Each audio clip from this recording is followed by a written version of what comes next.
Madam, यह मामला suicide लगता है, क्योंकि इतनी ऊंचाई से गिरने के बाद बचने का तो सवाल ही नहीं उठता। लाशें कभी झूठ नहीं बोलती कांस्टेबल, बस उन्हें सुनने वाला चाहिए होता है। काम शुरू कीजिए डॉक्टर। मुझे हर एक बाल, हर एक रेशे और हर एक धब्बे का हिसाब चाहिए। सब लोग पीछे हटिए, क्राइम सीन है, कोई भी बैरिकेड पार नहीं करेगा। शहर का सबसे पॉश इलाका इस वक्त नीली और लाल बत्तियों के समंदर में डूबा हुआ था, जहां सायरन की आवाजें इतनी तेज थीं कि कानों के पर्दे फट जाएं, और हवा में एक अजीब सा तनाव फैला हुआ था जो रह रहकर लोगों के दिलों में दहशत भर रहा था। सड़कों पर गादियों का हुजूम था और हर तरफ से हटो, रास्ता दो की आवाजें गूंज रही थीं, जबकि पुलिस की एक के बाद एक 3 जिप्सियों ने टायरों की चीख के साथ ब्रेक मारे और गीली एसडीडी ढक पर फिसलते हुए रुकीं। उनके ठीक पीछे एम्बुलेंस का पिछला दरवाजा खुला और स्ट्रेचर बाहर आया, लेकिन डॉक्टर ने महज 2 कदम चलकर ही रुकने का इशारा कर दिया, क्योंकि उसकी अनुभवी आंखों ने एक पल में ही भांप लिया था कि अब स्ट्रेचर की जरूरत खत्म हो चुकी थी और अब जरूरत थी तो सिर्फ एक काले रंग के बॉडी बैग की। चारों तरफ येलो टेप, जिस पर बेडीडीधे अक्षरों में crime scene, do not cross लिखा था, हवा में फड़फड़ा रहा था, जैसे कि वह आने वाले किसी तूफान का संकेत दे रहा हो। और मीडिया के कैमरे लगातार फ्लैश कर रहे थे, जिनकी चकाचौंध अंधेरे को चीर रही थी, लेकिन पुलिस की सख्त बैरिकेडिंग ने उन्हें एक दायरे में रोक रखा था। भीड़ के शोर को चीरते हुए एक काली एसयूवी आकर रुकी, जिसका इंजन अभी भी गुर्रा रहा था, और जैसे ही दरवाजा खुला तो बाहर निकली एसीपी अवंतिका शेरगिल। उनके चेहरे पर एक ऐसी सख्ती थी जिसे देखकर वहां मौजूद हवलदार अपने आप सीधे खड्डे बदे हो गए। अवंतिका ने अपनी बेल्ट कसते हुए चारों तरफ नजर दौड़ाई और उनके बूट्स की आवाज कींच डी और पानी में भी स्पष्ट सुनाई दी जब वह तेज कदमों से क्राइम सीन की तरफ बढ़ीं। उनके ठीक पीछे फॉरेंसिक टीम के इंचार्ज डॉ सालुंके अपनी सफेद किट संभाले हुए दौड़ रहे थे, जो उम्र में बड़े होने के बावजूद अवंतिका की रफ्तार के साथ कदम मिलाने की कोशिश कर रहे थे। सामने का नजारा किसी के भी रोंगटे खड़े करने के लिए काफी था, क्योंकि शहर का एक मशहूर बिजनेस टाइकून अरमान खुराना अपनी ही आलीशान बिल्डिंग की 12वीं मंजिल से नीचे गिरा था और उसका शरीर एक बेहद महंगी स्पोर्ट्स कार की छत पर गिरा था। टक्कर इतनी जोरदार थी कि कार की छत पूरी तरह पिचककर लोहे के एक बदशक्ल ढेर में बदल गई थी और कांच के हजारों टुकड़े हीरे की तरह गीली सड़क पर बिखरे हुए थे, जो स्ट्रीट लाइट की रोशनी में चमक रहे थे। वहां खाड़ी दद्धे एक बीट कांस्टेबल ने घबराते हुए अवंतिका को सैल्यूट किया और कंपकंपाती आवाज में कहा कि मैडम, यह मामला सुसाइड लगता है, क्योंकि इतनी ऊंचाई से गिरने के बाद बचने का तो सवाल ही नहीं उठता। अवंतिका ने अपनी तीखी नजरों से ऊपर 12वीं मंजिल की उस टूटी हुई खिड़की की तरफ देखा जहां से मौत ने छलांग लगाई थी, और फिर नीचे लाश की तरफ देखा, जो अब इंसानी शरीर कम और मांस का लोथद्धा ज्यादा लग रहा था। उन्होंने अपनी जेब से लेटेक्स ग्लव्स निकाले और उन्हें पहनते हुए बहुत ही शांत और गंभीर स्वर में कांस्टेबल से कहा कि लाशें कभी झूठ नहीं बोलती, बस उन्हें सुनने वाला चाहिए होता है। और फिर उन्होंने डॉक्टर सालुंके की तरफ मुद्द कर कहा कि काम शुरू कीजिए। डॉक्टर, मुझे हर एक बाल, हर एक रेशे और हर एक धब्बे का हिसाब चाहिए, क्योंकि मुझे यह मामला उतना सीधा नहीं लग रहा जितना यह दिख रहा है।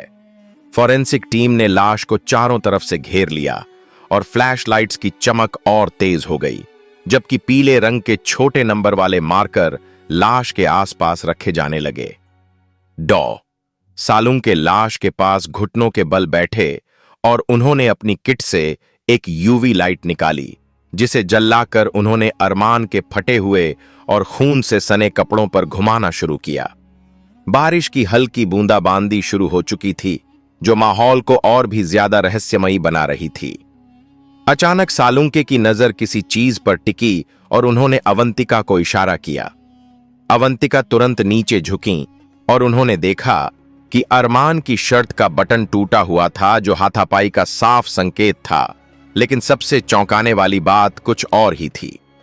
सालुंके ने एक मैग्नीफाइंग ग्लास अपनी आंख पर लगाते हुए अरमान की कलाई को बहुत ही सावधानी से उठाया और दिखाया कि कलाई पर खरोंच के गहरे निशान थे जो गिरने से नहीं आए थे, बल्कि ये साफ तौर पर डिफेंसिव वुंड्स यानी बचाव के घाव थे, जिसका मतलब था कि किसी ने उसे ऊपर से धक्का देने से पहले उसकी कलाई को बहुत जोर से पकड़ था और वे निशान नाखूनों के थे जो इतने गहरे गदगदे थे कि वहां की खाल उद्ददेता गई थी।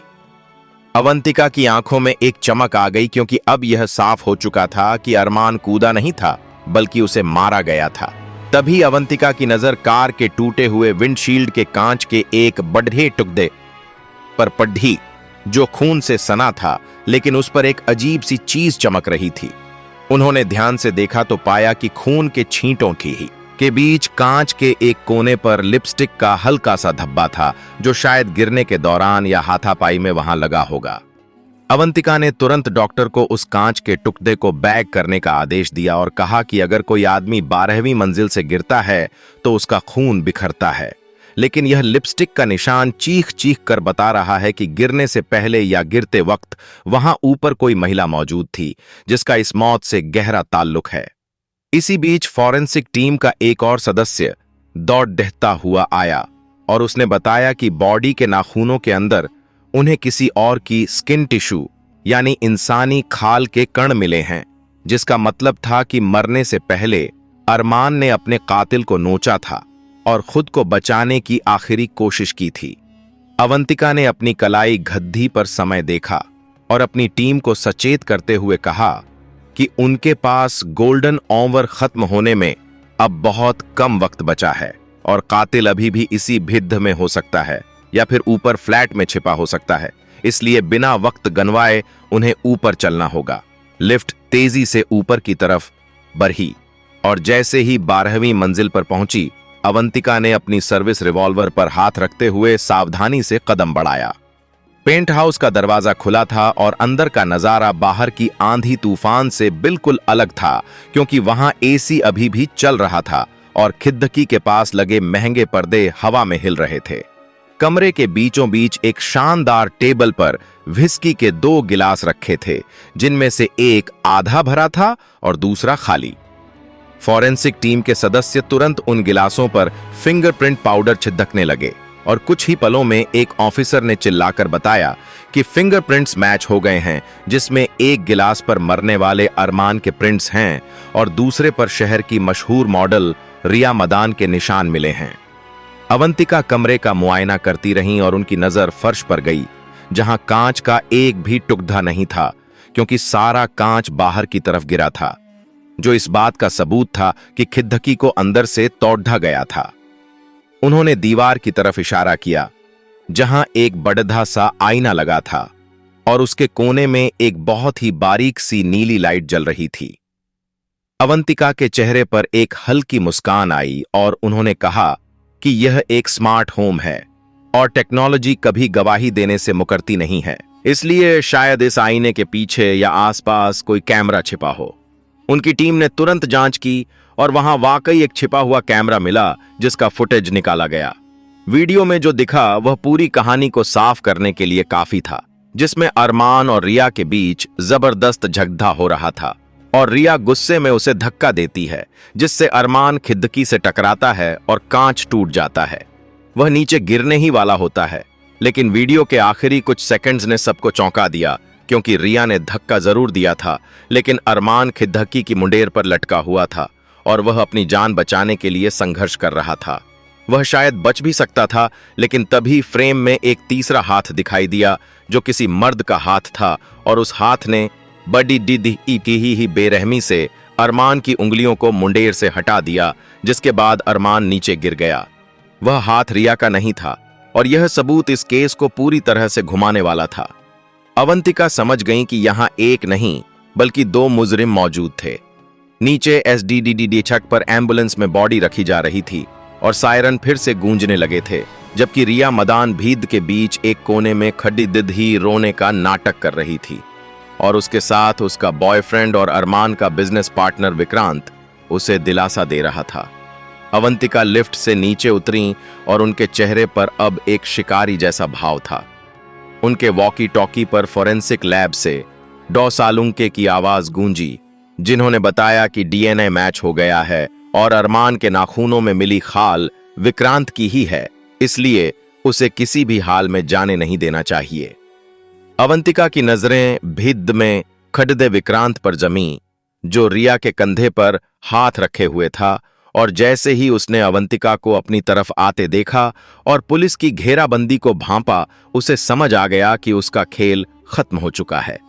अचानक विक्रांत की आंखों में एक जंगली जानवर जैसा डर और गुस्सा आ गया और उसने अपने बगल में खड़ी ही रिया को जोर से धक्का दिया, जिससे रिया चीखते हुए पास खड़े एक हवलदार के ऊपर जा गिरी।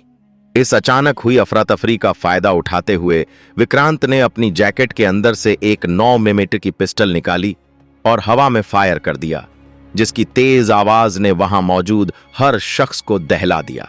भिद्द में भगद मच गई और मीडिया वाले अपने कैमरे छोड़कर जमीन पर लेट गए, जबकि लोग चीखते हुए इधर उधर भागने लगे। विक्रांत चिल्लाया कि कोई भी पास आया तो वह सबको मार देगा, और उसका चेहरा पसीने और बारिश के पानी से भीगा हुआ था। वह पीछे हटते हुए एम्बुलेंस की तरफ बढ़ा, क्योंकि उसका इरादा ड्राइवर को गन पॉइंट पर लेकर वहां से भागने का था। अवंतिका ने चिल्लाते हुए अपनी टीम को पोजीशन लेने का आदेश दिया और अपनी सर्विस रिवॉल्वर निकालकर जीप के दरवाजे की आड़ ली। पूरी पुलिस फोर्स ने अपनी बंदूकें विक्रांत पर तान दी और लाल नीली बत्तियां अब हर जगह नाच रही थीं, जो माहौल को और भी तनावपूर्ण बना रही थीं। विक्रांत एम्बुलेंस के पास पहुंचा और ड्राइवर को कॉलर से पकड़ नीचे खींच लिया, लेकिन इससे पहले कि वह एम्बुलेंस में पाता, अवंतिका ने एक बहुत बड़ा रिस्क लिया। उन्होंने कवर छोड़ दा और बिजली की तेजी से एम्बुलेंस की दूसरी तरफ से दौड़ लगाई, और जैसे ही विक्रांत ड्राइवर सीट पर बैठने लगा, अवंतिका ने एम्बुलेंस के खुले दरवाजे पर पूरी ताकत से लात मारी। दरवाजा सीधा विक्रांत के हाथ पर लगा और दर्द के मारे उसके हाथ से पिस्टल छूटकर दूर जा गिरी। लेकिन विक्रांत ने हार नहीं मानी और वह एक घायल शेर की तरह अवंतिका पर झपटा। दोनों की चिड्डा तावा भीपकोवा और कांच से भरी सड्डी डिढक पर गिर पड़ डढ़े, और वहां एक जबरदस्त हाथापाई शुरू हो गई। विक्रांत ने अवंतिका के चेहरे पर घूंसा मारने की कोशिश की, लेकिन अवंतिका ने फुर्ती से अपना सिर हटाया और उसकी कलाई पकड़ डिढ़ाकर उसे मरोद्धिका दिया। की चिद्दा में सने होने के कारण पकडिडिडा बनाना मुश्किल हो रहा था, और विक्रांत ने पास पडिडिडा एक लोहे का रॉड उठाने की कोशिश की और गुर्राया कि वह उसे पकडिडिडस नहीं पाएंगी। लेकिन अवंतिका ने हार नहीं मानी और उन्होंने उसका वह हाथ मरोधा जिस पर अरमान के नाखूनों की खरोंच के निशान थे। दर्द से विक्रांत की चीख निकल गई और अवंतिका ने उसे एसडीडी दहक पर पटक दिया और अपनी कोहनी उसकी गर्दन पर रखकर उसे वहीं जकड़ लिया। अवंतिका ने भारी सांस लेते हुए उसके कान में कहा कि अरमान को तो उसने गिरा दिया, लेकिन कानून के हाथ उससे कहीं ज्यादा लंबे और मजबूत होते हैं। तभी बाकी पुलिस वाले दौड़ आए और 3 कांस्टेबलों को मिलकर उस खूंखार हो चुके विक्रांत को काबू करना पडिढ़ा, जो अभी भी लात घूंसे चला रहा था। बडद्धी मुश्किल से उसकी कलाई पर हथक डिद्धी का क्लिक सुनाई दिया, जो उस रात की सबसे सुकून देने वाली आवाज थी। विक्रांत को घसीटते हुए पुलिस वैन की तरफ ले जाया जा रहा था और उसके कप डिड्ढे फट चुके थे तथा चेहरा कीच डिड्ढ से सना था, जबकि मीडिया के कैमरे अब बिल्कुल उसके चेहरे के पास थे, जो इस पूरे ड्रामे को लाइव दिखा रहे थे। अवंतिका ने अपनी वर्दी झाड़ दी और माथे से बहते हुए खून को पोंछते हुए डॉ सालुंके की तरफ देखा, जो दूर खड़े मुस्कुरा रहे थे। डॉक्टर ने बॉडी बैग की जिप बंद की और एम्बुलेंस का दरवाजा बंद किया। अवंतिका ने अपना वॉकी टॉकी उठाया और बारिश की बूंदें उनके चेहरे पर गिर रही थीं, जो उनकी थकान को धो रही थीं। उन्होंने कंट्रोल रूम को सूचित किया कि सिचुएशन अब पूरी तरह अंडर कंट्रोल है और मुख्य आरोपी गिरफ्तार हो चुका है, यानी भेड़िया अब पिंजरे में है। सायरन की आवाज अब जीत के संगीत जैसी लग रही थी और एम्बुलेंस और पुलिस का काफिला धीरे धीरे वहां से निकला और पीछे छोड़ गया। सिर्फ पानी, कीचड़, बिखरा हुआ कांच और वह पीला टेप जो अब हवा में नहीं फड़फड़ा रहा था बल्कि शांत हो चुका था, क्योंकि शहर के इस पॉश इलाके ने एक और काली रात देख ली थी जिसका अंत न्याय के साथ हुआ था। और एसीपी अवंतिका शेरगिल ने एक बार फिर साबित कर दिया था कि वर्दी की ताकत के आगे जुर्म चाहे कितना भी शातिर क्यों न हो, उसे घुटने टेकने ही पीडीडी आंचते हैं।